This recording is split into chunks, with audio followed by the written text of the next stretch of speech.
La Iglesia Cristiana Gosén de Costa Rica presenta Ensancha el sitio de tu tienda, palabras de vida eterna.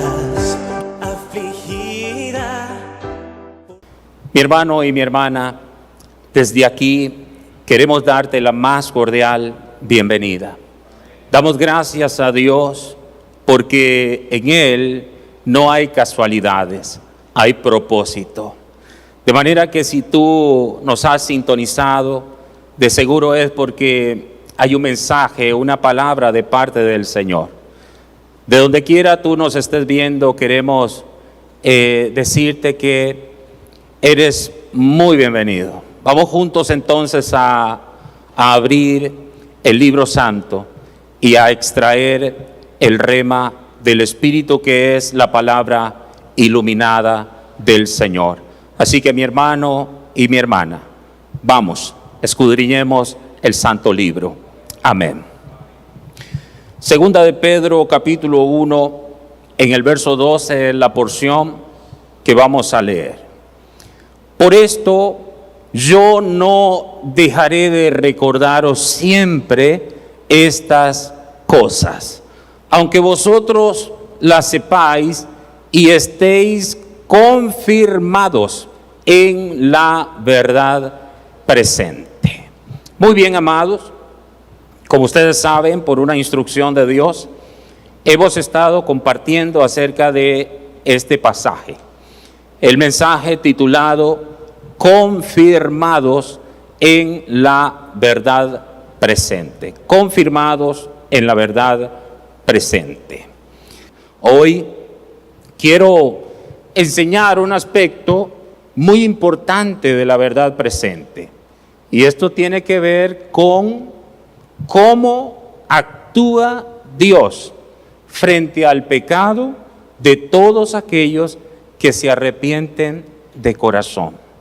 Ese es el aspecto que voy a tratar en este día con ustedes. ¿Cómo actúa Dios frente al pecado de todos aquellos que se arrepienten de corazón? Voy a pedir que nos proyecten en Hebreos capítulo 8, en el versículo 12. Vamos a ir detenidamente, recuerden el aspecto que vamos a tratar y vamos poco a poco.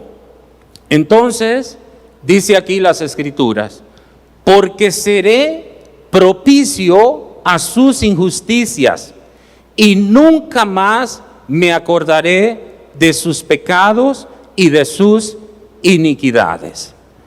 En la Biblia textual dice, porque seré propicio a sus iniquidades y nunca jamás me acordaré de sus pecados. Diga conmigo, y nunca jamás me acordaré de sus pecados.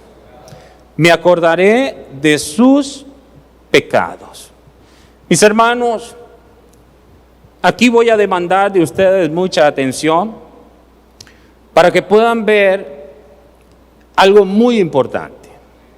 Cuando nosotros estudiamos el libro de Romanos, esa carta a Roma, escrita por el apóstol Pablo, es muy importante entender que los primeros 8 capítulos de la carta a los romanos puede dividirse en 2 grandes secciones doctrinales. Escúcheme. Desde el capítulo 1 hasta el capítulo 5:11, Pablo se enfoca en los pecados en plural.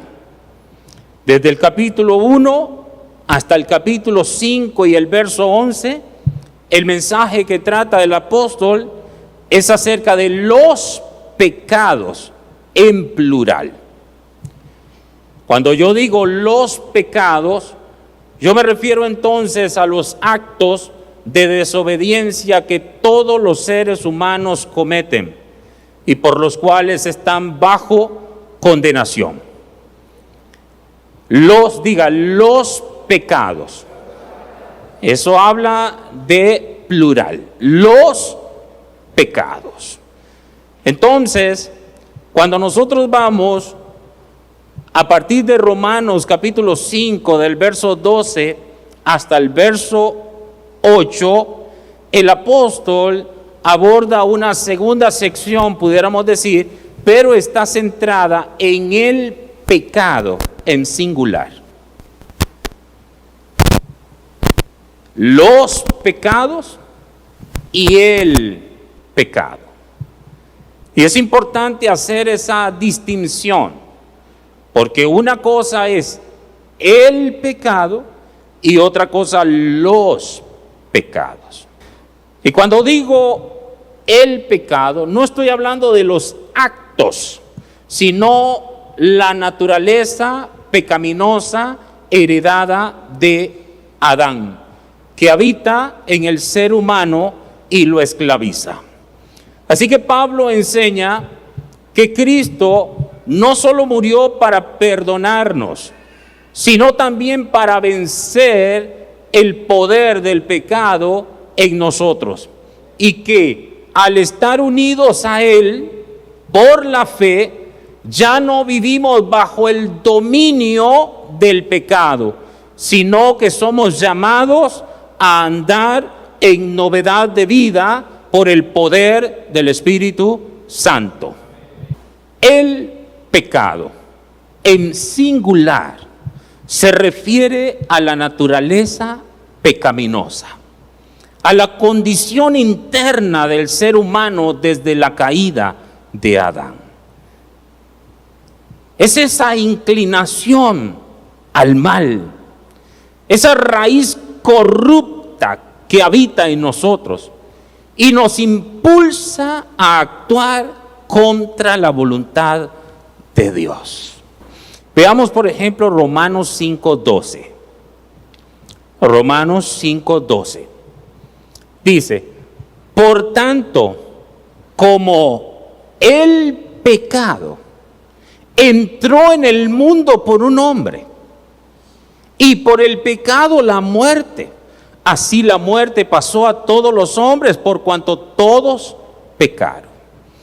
Aquí ustedes ven que lo que entró en el mundo, dice aquí que fue el pecado. El pecado entró en el mundo por un hombre. Ese hombre ustedes saben que es Adán. Dios hace responsable a Adán, porque por él entró el pecado.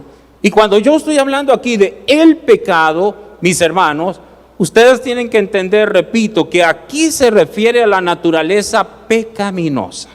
El pecado, la naturaleza pecaminosa. Entonces, por ejemplo, en Romanos 6:6 dice, sabiendo esto, que nuestro viejo hombre fue crucificado juntamente con él, para que el cuerpo del pecado sea destruido, a fin de que no sirvamos más al pecado. Dice, a fin de que no sirvamos más al pecado. Aquí el pecado es algo que nos esclaviza y solo Cristo puede liberarnos de su poder. Cuando ustedes vayan y revisen desde Romanos 5:12 hasta el capítulo 8, ustedes van a ver que trata del viejo hombre, de esa naturaleza, que de ahí emanan todos los pecados. Uno puede decir que esa naturaleza que heredamos, que se llama en la Biblia el pecado en singular, viene a ser como la raíz. Y después entonces brotan los pecados. Entonces hablemos acerca de los pecados en plural. Que ya dije que los pecados se refiere a los actos específicos que cometemos. Los pecados, como por ejemplo mentir, robar, odiar, desobedecer, codiciar, etc. Todas esas son las acciones mismas Eso ya viene a ser lo que brotó del pecado, que son los pecados. ¿Me está entendiendo? Esto es muy importante. En la teología bíblica es muy importante entender. Ahora, hay personas que lo explican diferente y yo de repente no estoy en contra porque el fin es el mismo. Pero sí es importante entender la diferencia de el pecado con los pecados. O sea, nosotros, amados, ¿por qué pecamos? Porque somos pecadores. Porque somos pecadores. Por eso pecamos. Uno no es pecador porque peca. Uno peca porque es pecador. O sea, es una naturaleza. Entonces, es importante que ustedes entiendan esa diferencia. El pecado, diríamos como la raíz, como lo que se heredó del hombre. El pecado entró en el mundo por un hombre. Ahora, ese pecado, diríamos un pecado principal, que es la naturaleza caída y dañada de Adán, entonces produce todo el mal, todas las acciones mismas que el apóstol llama a esto los pecados.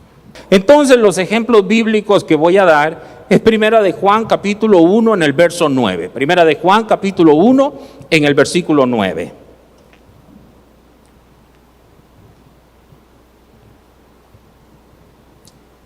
Vea lo que dice. Si confesamos nuestros pecados, Él es fiel y justo para perdonar nuestros pecados y limpiarnos de toda maldad. Aquí está hablando de los pecados. Muy bien. Hebreos 10:17. Recuerde que estamos hablando de confirmados en la verdad presente, pero estoy tratando el aspecto de los pecados y también de el pecado. Hebreos 10:17 añade: y nunca más me acordaré de sus pecados y transgresiones. Muy bien. Ahora viene una pregunta muy importante. ¿Qué hizo Jesucristo con ambos? Es decir, con el pecado como naturaleza y con los pecados. Bueno, primero con los pecados los perdonó por medio de su sangre. Los perdonó por medio de su sangre. Hechos 10:43. Vamos al fundamento bíblico. Hechos 10:43, síganme rapidito. Dice: de este dan testimonio todos los profetas, que todos los que en él creyeren, ¿qué dice? Recibirán perdón de pecados por su nombre. Así que, ¿qué hizo Jesucristo con los pecados? Aquí dice que Él los perdonó por medio de su sangre. Y ahora, ¿qué hizo Jesucristo con el pecado? Romanos 8:3. Romanos 8:3.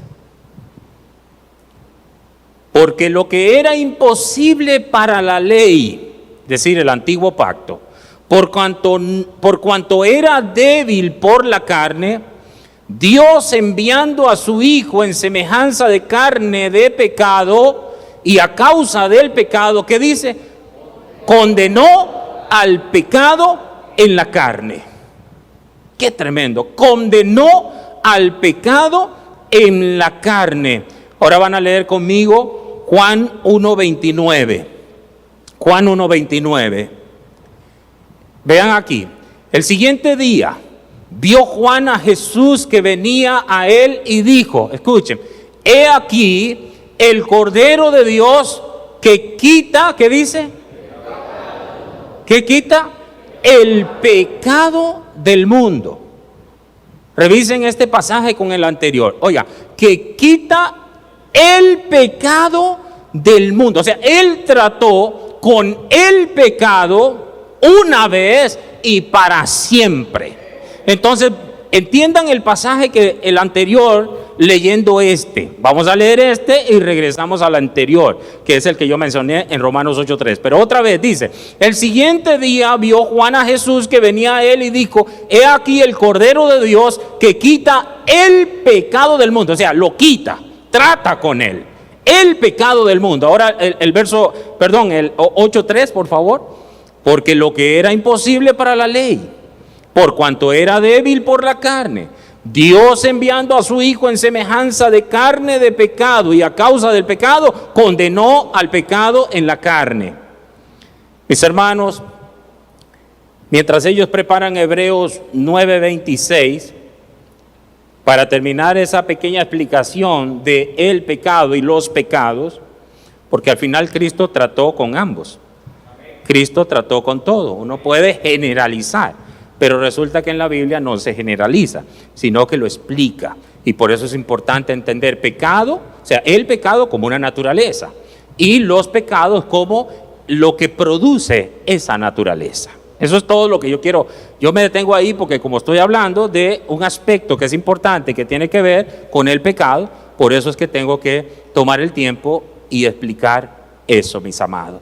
Entonces, el 26, vean lo que dice aquí: de otra manera, le hubiera sido necesario padecer muchas veces desde el principio del mundo.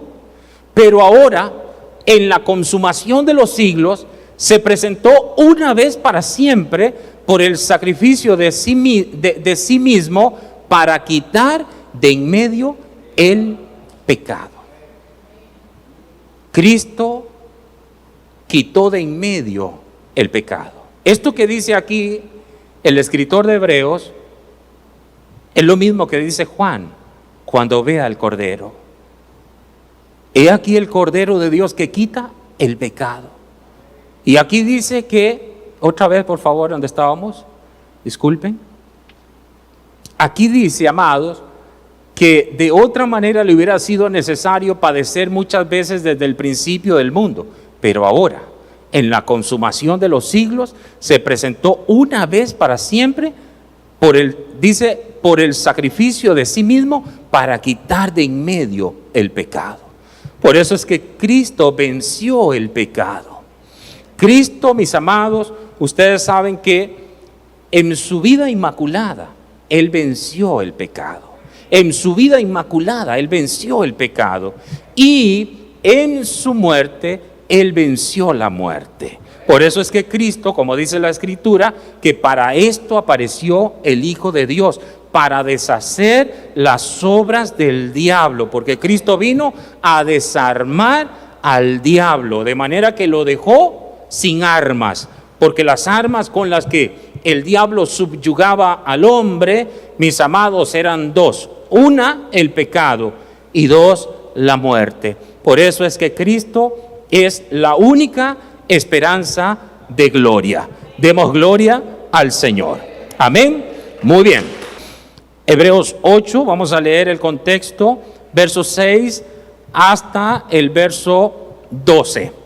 Entonces leemos, dice: pero ahora tanto mejor ministerio es el suyo, cuanto es mediador de un mejor pacto, establecido sobre mejores promesas. Porque si aquel primero hubiera sido sin defecto, ciertamente no se hubiera procurado lugar para el segundo. Porque reprendiéndolos dice: he aquí vienen días, dice el Señor, en que estableceré con la casa de Israel y con la casa de Judá un nuevo pacto. No como el pacto que hice con sus padres el día que los tomé de la mano para sacarlos de la tierra de Egipto, porque ellos no permanecieron en mi pacto, y yo me desentendí de ellos, dice el Señor. Por lo cual, este es el pacto que haré con la casa de Israel después de aquellos días, dice el Señor. Pondré mis leyes en la mente de ellos, y sobre su corazón las escribiré, y seré a ellos por Dios, y ellos me serán a mí por pueblo. Siga.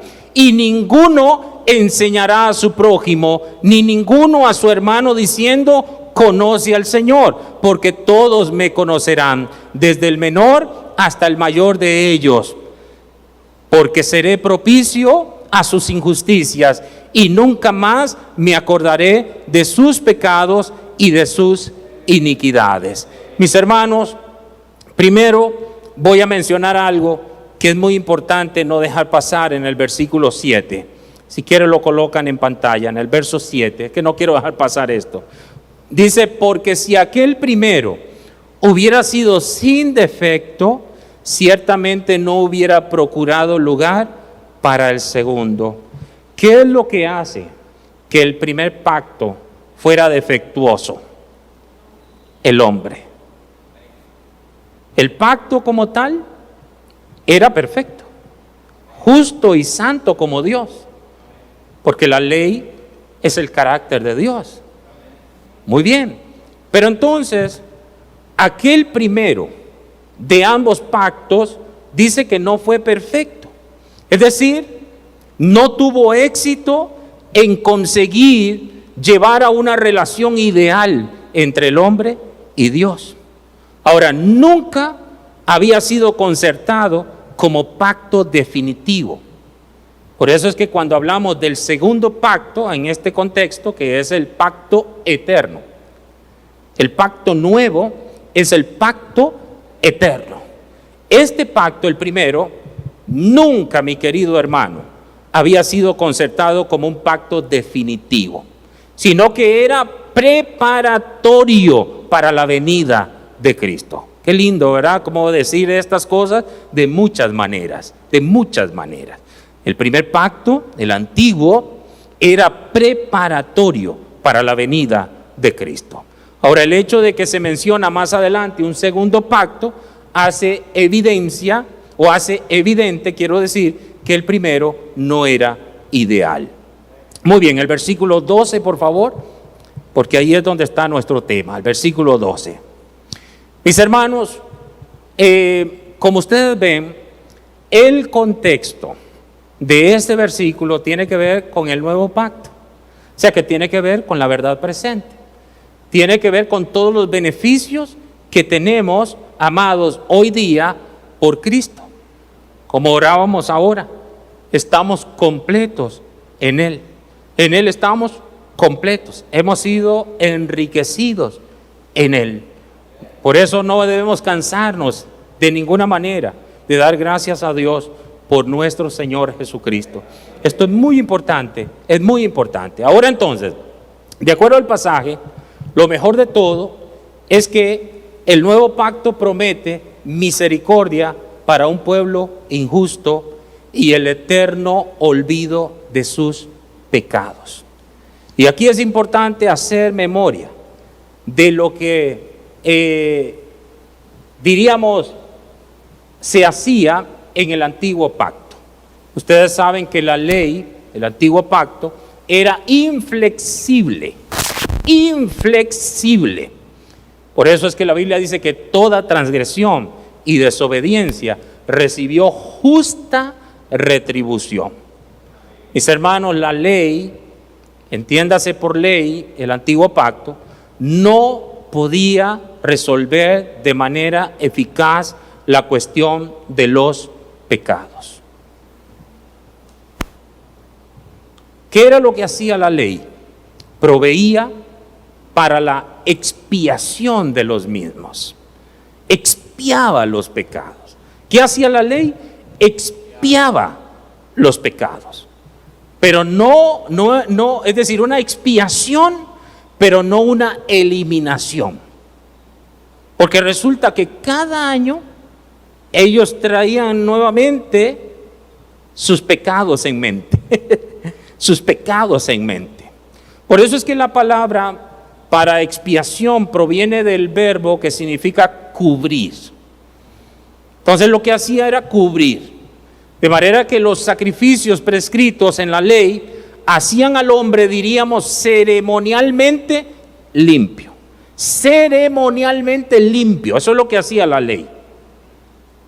Todos esos sacrificios que Dios demandó. En la ley lo que hacían era al hombre ceremonialmente limpio. Es decir, la capacitación o les capacitaba para participar en la vida religiosa de la nación. Eso es lo que hacía. Pero esta purificación ritual era externa. Es decir, no afectaba a la vida interior del hombre. De manera que la ley no proveía una purificación moral, ni le daba una conciencia limpia.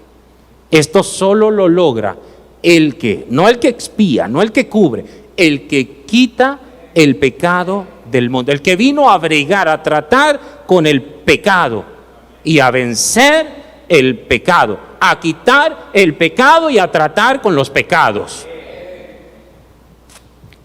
No proveía entonces una purificación moral, ni le daba una conciencia limpia. Por eso es que Dios habla de un mejor pacto. Los que tienen los ojos cerrados están orando por mí, gloria a Dios. Mis amados. Entonces, amados, vamos a leer los profetas. Vamos a leer los profetas para que nosotros veamos cómo Dios venía anunciando un nuevo pacto, un mejor pacto. Y dice nuevo, pero es importante entender que es el pacto eterno.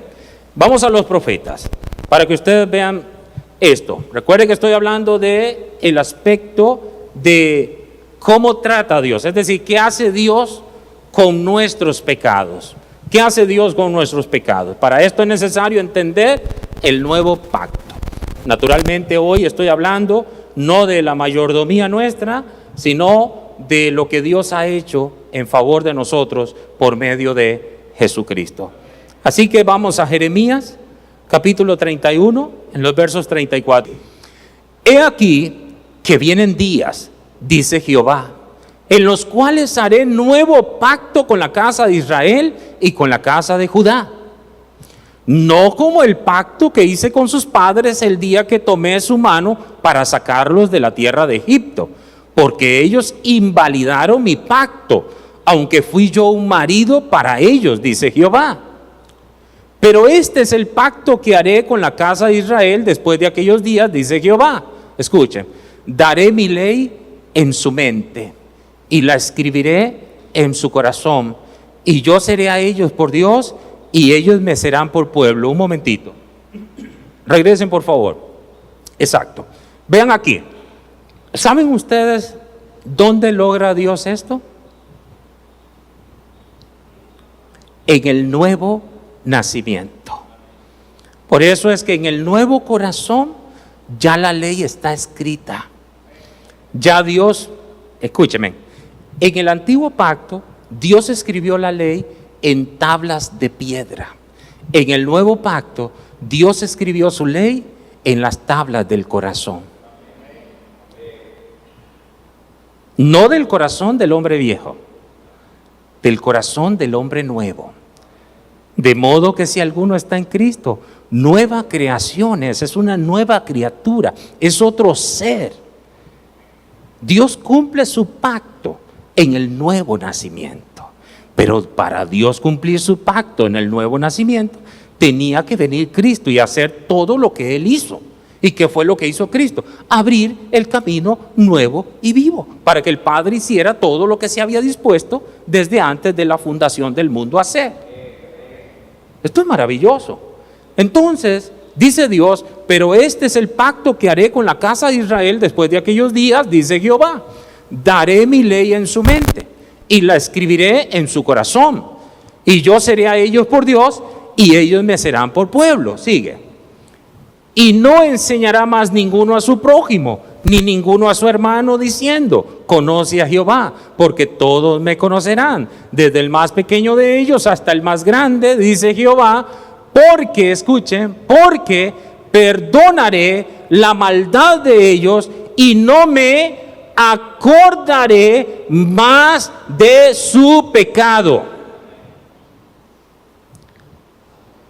No me acordaré más de su pecado.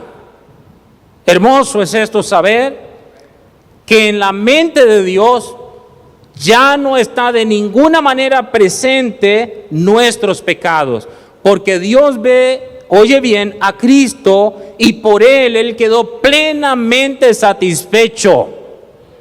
Cristo le devolvió a Dios el Padre la justicia, la vida que es digna de Él. Por eso es que Jesús, en esos 33 años de vida, Él vivió una vida inmaculada, intachable, sin mancha, una vida santa. Y esto es lo que mucha gente no entiende, que Él vivió esa vida como sustituto nuestro. Y cuando digo nuestro me refiero a todo aquel que se identifica con Cristo. Y para que alguien se identifique con Cristo, tiene que morir con Cristo para entonces resucitar con Cristo. Nadie que no haya muerto puede resucitar. Parece sencillo, pero ahí estriba todo el asunto del Evangelio. Hay que morir para vivir. Hay que morir para vivir. Ahora entonces, a mí me gusta mucho cuando Dios dice, este será un pacto diferente. Este pacto ya nadie me lo va a poder invalidar. Este pacto ya no depende del hombre.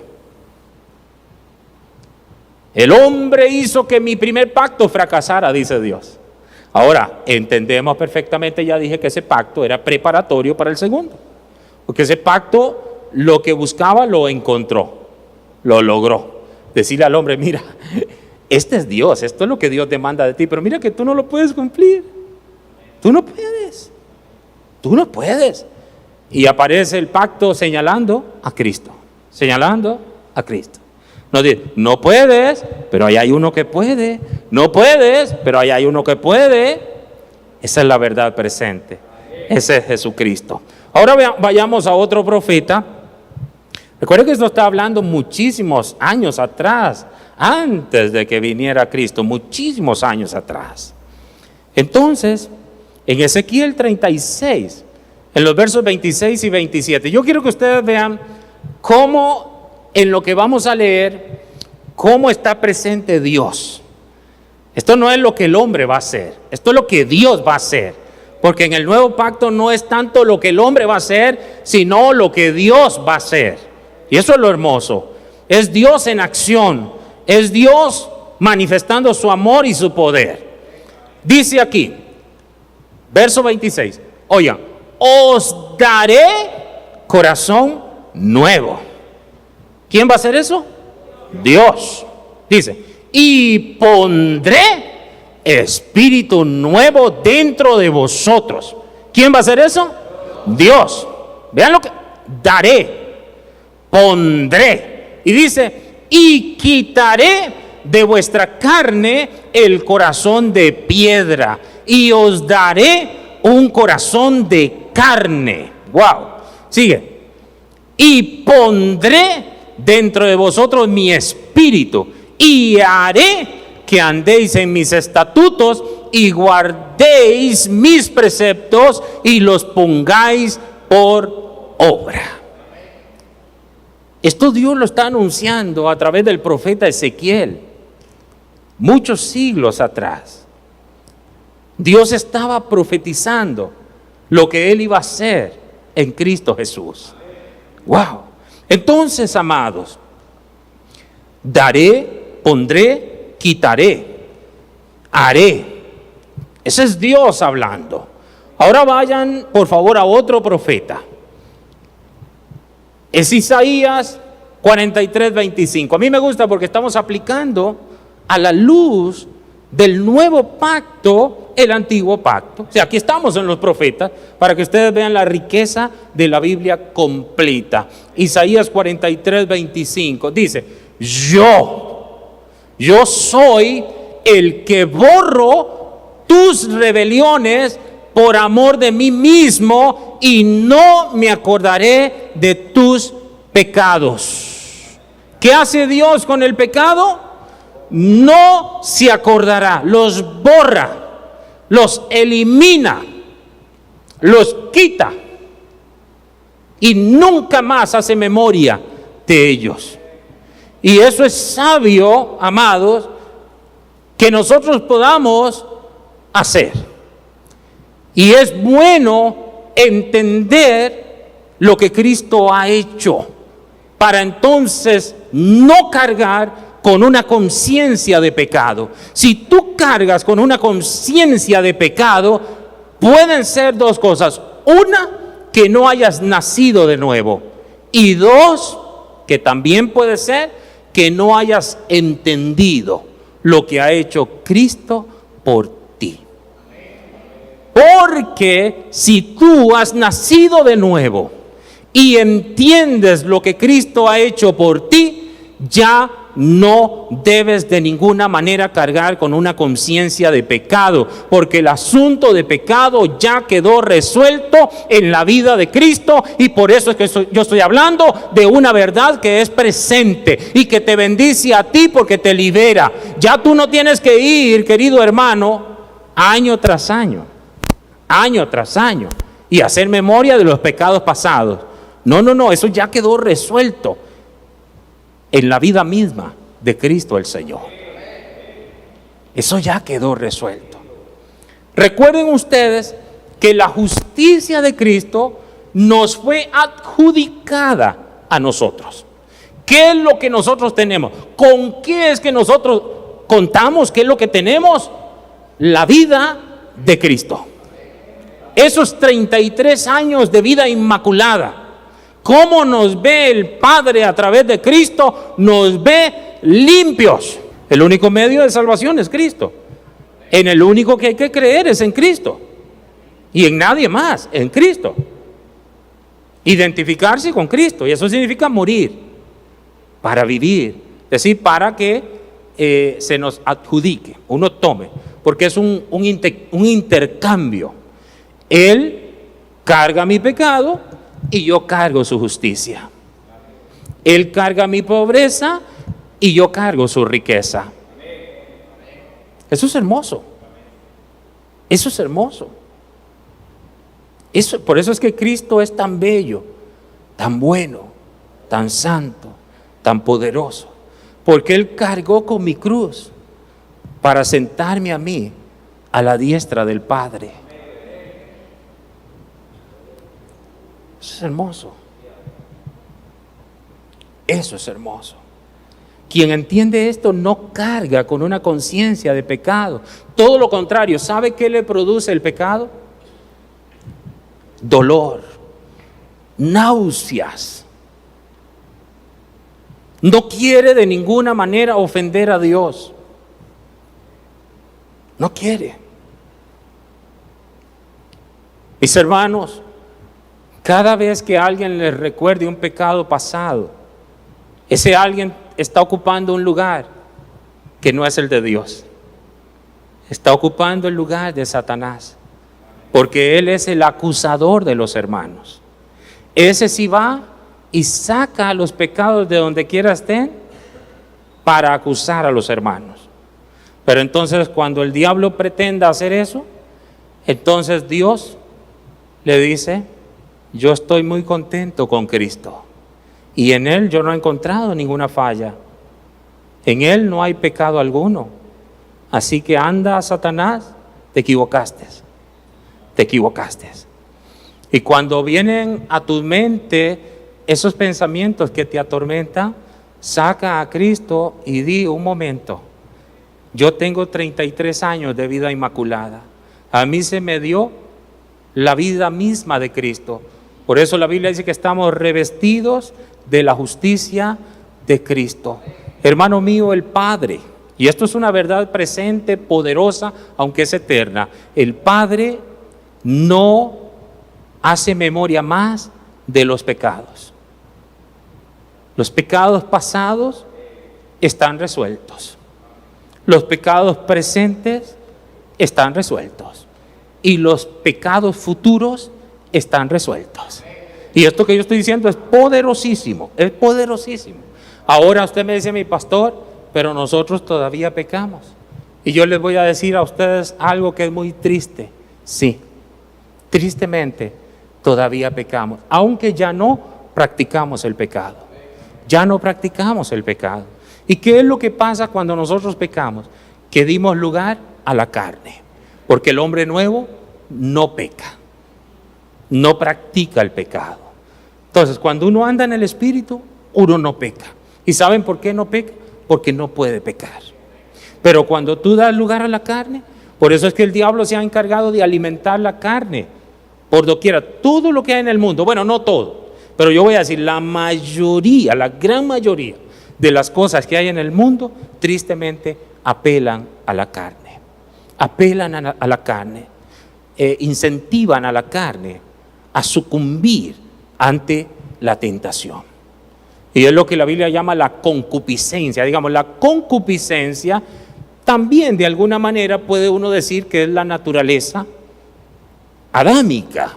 Diríamos el pecado, como dice Pablo, el mal mora en mí. Por eso es que, aunque Cristo ya puso en su lugar al hombre viejo en la cruz del Calvario, Cristo en su cuerpo sepultó al hombre viejo. Eso es verdad, es una verdad espiritual, es una verdad posicional, y eso debe de ser verdad en nosotros en la vida práctica. Cada día uno tiene que subyugar o someter a ese hombre viejo, a esa naturaleza caída que está viciada y que está dañada, pero que mientras estemos en este cuerpo estará presente. Esa inclinación estará presente, y por eso es que estamos constantemente peleando la buena batalla de la fe. Mis hermanos, por ahí comienza la verdadera batalla espiritual. Por ahí comienza la verdadera batalla espiritual. Y la batalla espiritual comienza yendo al secreto con Dios. Porque la Biblia dice, someteos pues a Dios. Ahí es donde se fortalece el hombre interior. Cuando nos sometemos a Dios, cuando nos humillamos, nos bajamos, somos fortalecidos por Dios para salir y entonces resistir al diablo. Y que el diablo, ¿qué haga? Huya, huya, huya. Yo les dije el otro día que el terreno donde el diablo funciona es en la carne, que hoy puedo llamarlo en el pecado en singular, hablando de esa naturaleza. Es ahí donde hay terreno. Por eso es que si tú eliminas ese terreno, entonces el diablo no tiene lugar. Por eso la Biblia dice, y no deis lugar al diablo. ¿Cuál es el lugar del diablo? La carne. En otra palabra, y no des carne al diablo. Pero yo entiendo que la verdadera guerra espiritual comienza en la presencia de Dios para subyugar a ese maldito ser que está dentro de mí.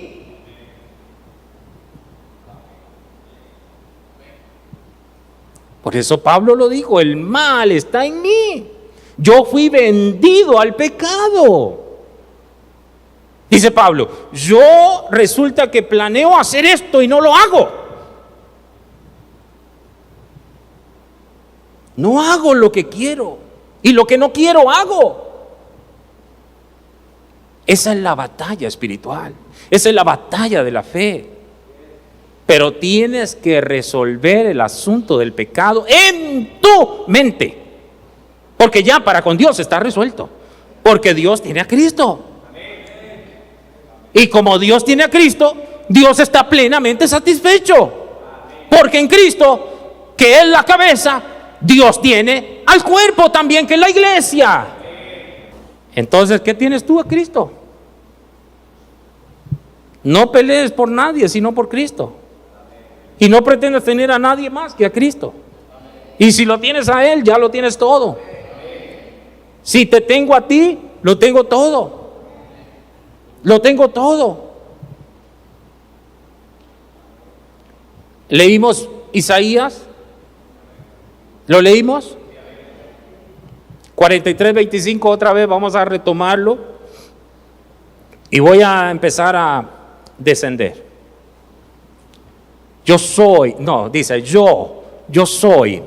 el que borro tus rebeliones por amor de mí mismo, y no me acordaré de tus pecados.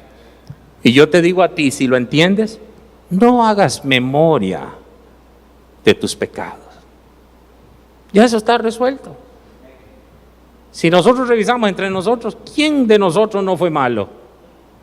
Malo, perverso, maldoso, pecaminoso, sucio. Usted se atreve a decir, es que tú eres un pecador, y 4 dedos se regresan y te dicen, y tú también. Porque es que naturalmente somos pecadores. Somos pecadores.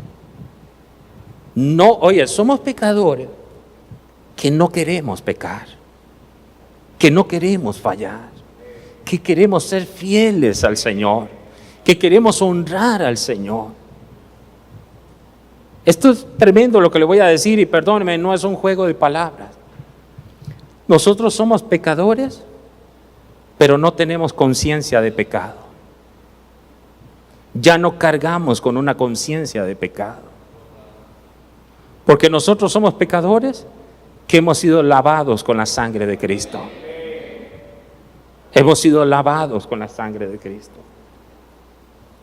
Vamos a otro profeta para que ustedes vean que la Biblia es hermosa. Miqueas capítulo 7. Miqueas, ¿dónde quedas? Miqueas 7, 18, 19. Vean ustedes, dice: ¿qué Dios como tú, que perdona la maldad y olvida el pecado del remanente de su heredad, no retuvo para siempre su enojo, porque se deleita en misericordia? Él volverá a tener misericordia de nosotros, sepultará nuestras iniquidades, el sentido de presencia de Dios, y echará en lo profundo del mar todos nuestros pecados. Algunos, todos nuestros pecados a lo profundo del mar. ¿Cómo logró Dios eso? Con Cristo. En Cristo, por Cristo y para Cristo. ¿Cómo lo logró? En Él. Enamórate más y más de Cristo. Más y más de Cristo. Entonces, ¿dónde están tus pecados? En lo profundo de la mar. Dígalo. Mis pecados están en lo profundo de la mar. Que le chime al diablo. El Salmo 103, 12. Ahora vamos a los salmos. Es que vean, es la ley, los profetas y los salmos. ¿No se han dado cuenta? La ley, los profetas y los salmos. Eso es el Antiguo Testamento. Vean aquí. Cuanto está lejos el oriente del occidente, dice, hizo alejar de nosotros nuestras rebeliones. ¡Wow! ¡Qué lejos! Hechos, ahora vamos, Hechos 3:19, vamos al nuevo pacto. Toda la Biblia. Así que arrepentíos y convertíos para que sean borrados vuestros pecados, para que vengan de la presencia del Señor tiempos de refrigerio. ¡Wow! Vamos. A primera de Juan 1:9. Ahora esto ya es para que nosotros podamos entender que somos, oigan lo que somos. Somos pecadores sin conciencia de pecado. Lo que tenemos conciencia es de Cristo. Tenemos conciencia de Cristo. Pero oye, somos pecadores, naturalmente, sin conciencia de pecado por Cristo, pero tristemente todavía pecamos. No practicamos el pecado, no planeamos el pecado, pero pecamos. Y entonces, ¿qué hago, pastor, cuando peco? Helo ahí. Primera de Juan 1:9. Si confesamos nuestros pecados, escuchen, esto que yo estoy hablando aquí ahora no tiene nada que ver con la redención, que eso ya es una obra de Cristo. Esto no afecta a la redención. Yo le voy a decir algo, es fuerte lo que voy a decir, pero no importa, hay que decirlo. Ninguno de los pecados que cometa la iglesia afectan la redención, porque la redención es una obra consumada. Entonces tú dices, pastor, ¿y qué afecta? Afecta la comunión. Ese pecado afecta la comunión. Vea, vosotros pues, quiero decir, oraréis así: Padre nuestro que estás en los cielos, santificado sea tu nombre. Venga tu reino, hágase tu voluntad, como en el cielo, así también en la tierra. El pan nuestro de cada día, dánoslo hoy. Y aquí viene el asunto, vean. Y perdónanos nuestras deudas, como también nosotros perdonamos a nuestros deudores. Siga, por favor. Y no nos metas en tentación, mas líbranos del mal, porque tuyo es el reino y el poder y la gloria por todos los siglos. Amén. El verso 14. Porque si perdonáis a los hombres sus ofensas, os perdonará también a vosotros vuestro Padre Celestial. El 15. Mas si no perdonáis a los hombres sus ofensas, tampoco vuestro Padre os perdonará vuestras ofensas. Este perdón que habla aquí, mis hermanos, esto no es un perdón para la salvación del que se está hablando. Ya ustedes saben que la salvación es del Señor. Esto es un perdón de comunión. O sea, si yo no perdono a mi hermano o al prójimo, al que me hizo un daño, si yo no lo perdono, o sea, mi Padre tampoco me va a perdonar. Porque Dios espera de mí, mi querido hermano, que yo pueda actuar como Él. Entonces Dios dice, si tú pones ese bloqueo, pues bueno, ni modo. Yo voy a corresponder igual, pero esto es comunión. Lo traje a colación por el Espíritu para que nosotros también veamos la diferencia en lo que estábamos analizando antes. Una cosa es la redención, ¿verdad? Y otra cosa es la comunión. La redención es una obra consumada, es una obra de Cristo. Aquí exactamente igual. Tú dices, ves, el Padre no te va a perdonar, tú te vas para el infierno. Aquí no estamos hablando de que te vas para el infierno. Esto es un asunto que te va a afectar en la comunión. Te va a afectar la comunión. Entonces volvemos al llamado de Dios y aquí terminamos. Quiera Dios quede resuelto el asunto del pecado, querido hermano, en tu mente, en tu corazón. Ahora, si usted lo ha entendido como es, usted va a vivir para Dios como es. Si usted no lo ha entendido como es, pues va a vivir siempre sencillamente tomando a la ligera los asuntos del pecado. Pero cuando tú entiendas lo que le costó a Cristo acabar, quitar el pecado y darle una solución a los pecados, cuando tú entiendas eso, vas a valorar la sangre de Cristo. El que no lo entiende va a seguir pisoteando la sangre y por eso peca con tanta facilidad. Pero el que lo entiende sufre, mi querido hermano, sufre penalidades, como dice el apóstol Pablo. Entonces volvemos a Isaías 1:18 y con esto terminamos. Pueden ir pasando los siervos del altar en un momento. Venid luego, dice Jehová, y estemos a cuenta. Si vuestros pecados fueren como la grana, como la nieve serán emblanquecidos. Si fueren rojos como el carmesí, vendrán a ser como blanca lana. Esto se aplica de dos maneras. Lo que Cristo ha hecho, mi querido hermano, lo que Cristo ha hecho, que tiene que ver con la redención, y lo que tú tienes que hacer para no afectar la comunión. Somos pecadores, sin conciencia de pecado, pero conscientes que pecamos. Fallamos. Pero cuando fallamos, de inmediato vamos a las aguas. De inmediato vamos a las aguas. Querido hermano y hermana, hoy hemos hablado de este aspecto tan importante, hablando del mensaje confirmados en la verdad presente.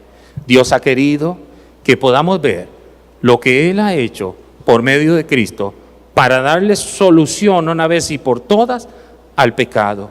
Cristo quitó el pecado y ha venido a resolver todos los asuntos de pecado.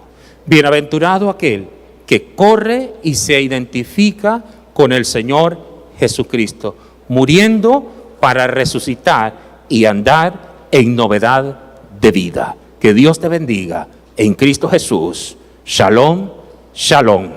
Amén. Gracias por acompañarnos. Con el favor divino, nos veremos próximamente. Shalom. Mas el reino de la muerte